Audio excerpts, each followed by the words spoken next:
दोस्तों आज 5 सितंबर है और आज सभी लोग जानते होंगे कि टीचर्स डे पूरे भारत में मनाया जाता है और मेरी तरफ से भारत के सभी तमाम शिक्षकों को बहुत बहुत हार्दिक शुभकामनाएं। दोस्तों आज सबसे पहले मैं कोटि कोटि नमन करना चाहूंगा डॉक्टर सर्वपल्ली राधाकृष्णन को, जिनका जन्म 5 सितंबर 1888 ईस्वी को साउथ भारत के तमिलनाडु प्रांत में एक तिरुचिरापल्ली नामक गांव में हुआ था।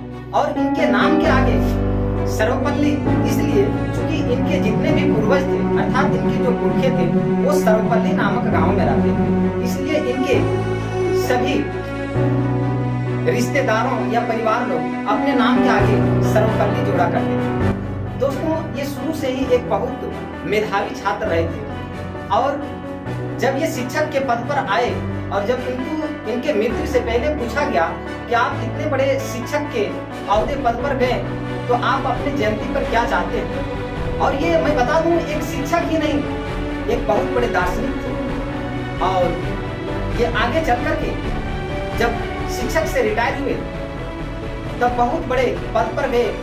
भारत के प्रथम उपराष्ट्रपति जिनका कार्यकाल 1952 से 62 तक रहा और उसके बाद दूसरे राष्ट्रपति अर्थात यूं कहें डॉक्टर राजेंद्र प्रसाद के बाद 62 से 67 तक। इनसे जब पूछा गया था आप अपनी जयंती पर क्या करना चाहोगे तो इनका जवाब था कि हमारे जयंती पर मैं चाहता हूँ मेरी जयंती इस प्रकार से बने कि गुरु और शिष्य के बीच जो रिश्ता होता है वो अटूट रिश्ता होता है और इनको सालों सालों तक याद रखने के लिए मेरे जयंती पर अगर यदि आप लोगों को कुछ करना है, सेलिब्रेट करना है तो इसको टीचर्स डे के रूप में कीजिए अर्थात शिक्षक दिवस के रूप में मनाइए। दोस्तों ये एक ऐसे शिक्षक थे जिनसे आज भी शिक्षक इनसे गौरवान्वित होते हैं और इनके जीवनियों को पढ़ने के बाद ऐसा लगता है कि बच्चों को वैसा ज्ञान देना चाहिए जिस क्षेत्र में उसका रुचि है और उन्हें बायजबरन किसी चीज को उसके दिमाग में घुसने का काम नहीं करना चाहिए, उन्हें सरलता पूर्वक उन्हें समझाने का काम करना चाहिए। ये एक बहुत बड़े दार्शनिक, शिक्षक और राजनीतिक हुआ।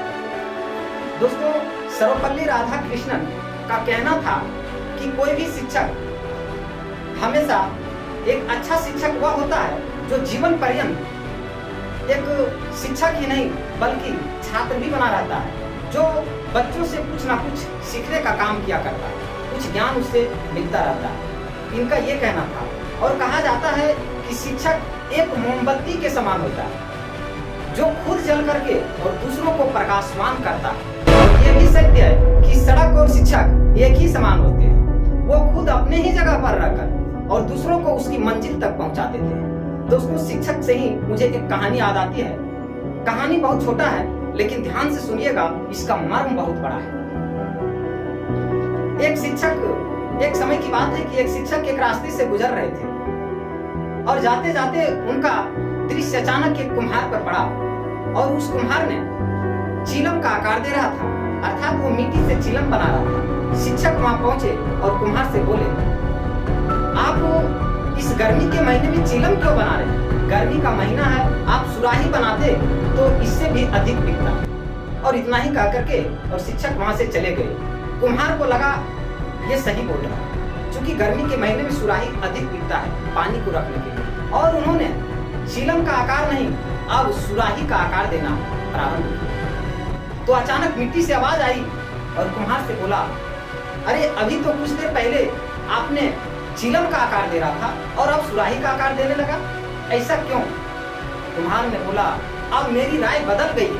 तो सुनिएगा मिट्टी से फिर से आवाज आता है, ध्यान से सुनिएगा उनका मिट्टी से क्या आवाज आता है। तो मिट्टी ने बोला आपका तो केवल राय बदल गया है, मेरी तो पूरी जिंदगी ही बदल गई है। अगर यदि मैं चिलम बनता तो खुद भी तपता और दूसरों को तपाता, लेकिन यदि मैं एक सुराही बनूंगा तो खुद भी शीतल रहूंगा और दूसरों को भी शीतल रखूंगी। दोस्तों ये होता है एक शिक्षक का काम। और शिक्षक जो है अपने माता पिता से भी बढ़ के होते हैं। कहा जाता है कि एक बार एक कबीरदास का पोएम है, गुरु गोविंद दोनों खड़े काके लागू पाए जिन बलिहारी गुरु गोविंद दियो बताए।